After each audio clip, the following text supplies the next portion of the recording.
જય હિન્દ. કેમ છે? મજામાં? અહીંયા જોવામાં આવે તો એક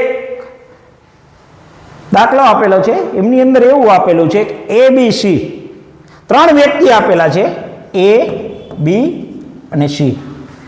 ત્રણેય વ્યક્તિ કેટલા કેટલા દિવસમાં કાર્ય પૂર્ણ કરે છે એ આપેલું છે. એક 12 દિવસમાં કરે છે, એક 15 દિવસમાં કરે છે અને એક 20 દિવસમાં કરે છે. સૌથી પહેલા આપણે એવું કરાય કે આનું ટોટલ કાર્ય કેટલું છે.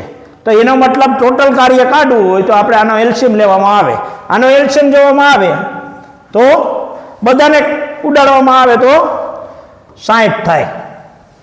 ઓકે, 12 દિવસ કામ કરે, 60 કામ કરવા હોય તો કેટલા રોજના કેટલા કામ કરવા પડે? 5 કામ. આને તો કે 4 કામ કરવા પડે, આને તો કે એ જ રીતે 3 કામ કરવામાં આવે. હવે ત્યાર પછી કીધું એ, કારણ કે ઘણી વખત એવું થતું હોય કે એકાદ ભાઈબંધ રીએન વહી જતો હોય, તો આમની અંદર એવું જ થયું કે કામ હજી બાકી હતું ને 3 દિન બાકી હતું ને તે ભાઈબંધ વયો ગયો તો બી જતો રહ્યો. પણ આપણે અહીંયા બે પ્રકારના દાખલા હોય.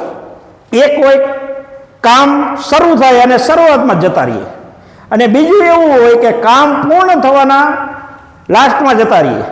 તો આપણને આમની અંદર ફિક્સ દિવસ ખબર ન હોય કામ કેટલા દિવસ આવેલું, પણ એક વસ્તુ છે કે આપણને એટલી ખબર હોય કે આનું કામ કરવાની ક્ષમતા કેટલી છે.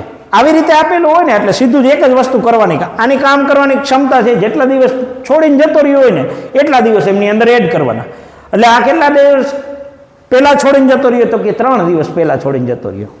3 દિવસ પહેલા છોડીને જતો રહ્યો ને હરેકના 4 કામ કરતો હોય તો 4 કરીને 12 કામ થાય. ટોટલ કામમાં 12 કામ એડ કરી દેવાના. 12 કામ એડ કરવામાં આવ્યા, ટોટલ કામ કેટલા થઈ ગયા? 72. હવે આપણે કાંઈ એને બીને કાઢવાની જરૂર નથી. જો પહેલા છોડીને જતો હોય ને એમાં શું હોય કે બીને બાદ કરવાનો હોય, પણ આમાં એવું નથી. 2 દિવસ કામ કર્યું હોય ને તો છોડીને બાદ કરવાનો હોય, પણ આમાં એવું નથી. આમાં શું કીધું છે કે લાસ્ટમાં જતો રહીએ છે, તો આપણે હવે 3 ને સાથે જ લઈ લઈશું, કારણ કે એના 3 દિવસ ઓટોમેટિક બાદ થઈ જશે. તો આમાં જોવામાં આવે ટોટલ કામ કેટલા છે? તો 5 ને 4 9, 9 ને 3 12.